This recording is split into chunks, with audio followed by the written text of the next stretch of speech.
ៀនចម្លងប្អូនទៅរកភាពជោគជ័យកុំទុកពេលចោលឲ្យស្ដាយក្រោយនៅថ្ងៃថ្មីការអប់រំគឺជាទ្រព្យដែលគ្មានអ្នកណាអាចលួចបាន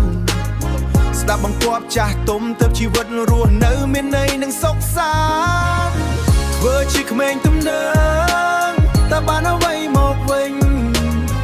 បានត្រឹមតែភាពភ័យខ្លាចនឹងទឹកភ្នែកមកឲ្យដែលហូរចេញចំណេះវិជ្ជា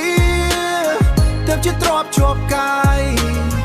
ខំរៀនឲ្យពូកែរស់នៅដោយមានតម្លៃមិនរីមី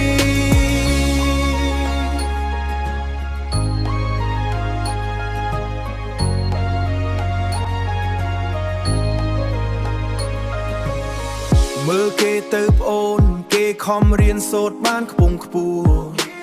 គេមានការងារល្អមានគេ